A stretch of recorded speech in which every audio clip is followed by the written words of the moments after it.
সরকারিতে নার্সিং ভর্তি পরীক্ষায় সরকারিতে এক্সাম দিয়েছেন কিন্তু আপনি সরকারিতে চান্স পান নাই, এক্ষেত্রে আপনাকে কি কাজটি করতে হবে, কোন প্রাইভেট নার্সিং কলেজে আপনাকে ভর্তি হতে হবে, সেই বিষয়টা নিয়ে কিন্তু আজকে গুরুত্বপূর্ণ বিষয় নিয়ে আলোচনা করব। বিভিন্ন সময় দেখি যে ফেসবুক বা ইউটিউবে ঢুকলে বিভিন্ন প্রাইভেট নার্সিং কলেজের কিন্তু লোভনীয় কিছু ভিডিওগুলো কিন্তু আমাদের মাঝে চলে আসে যে আমাদের বাস আছে, এবং তারা সেইসব প্রাইভেট নার্সিং কলেজগুলো কিন্তু প্রতিদিনে কিছু না কিছু ভিডিও আপলোড করে। সেই ক্ষেত্রে কিন্তু আপনি প্রতারিত হতে পারেন।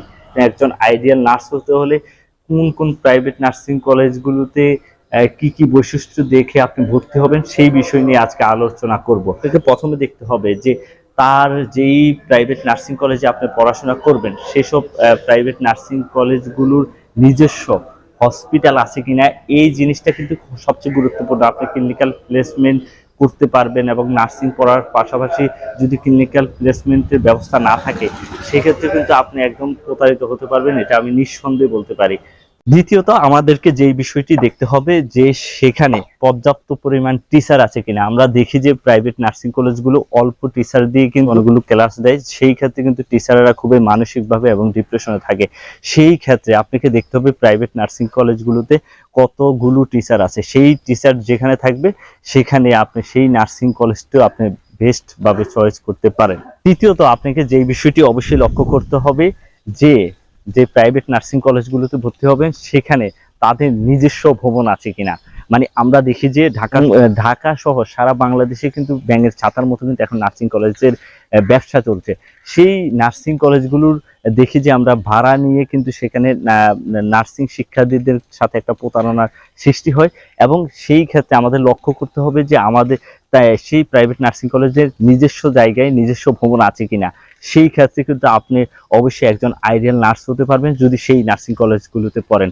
চতুর্থত যেই বিষয়টি দেখতে হবে যে বাংলাদেশ নার্সিং অ্যান্ড মিডওয়াইফারি কাউন্সিলের অনুমোদন আছে কিনা সেই নার্সিং কলেজে।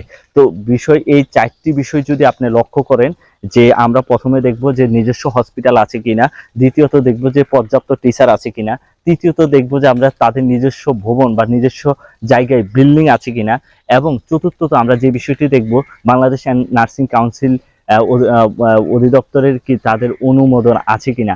এই বিষয়গুলো কিন্তু যখনই আপনি দেখবেন সেই নার্সিং কলেজগুলোতে অবশ্যই ভর্তি হবেন, তাহলে আপনাকে প্রতারিত হতে হবে না এবং চাকরির জন্য ধারে ধারে মানুষের কাছে কাছে ঘুরতে হবে না।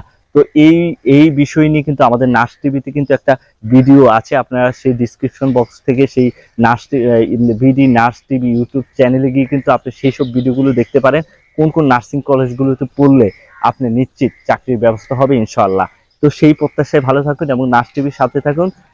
তো শেষ করছি, আল্লাহ হাফেজ, আসসালামু আলাইকুম।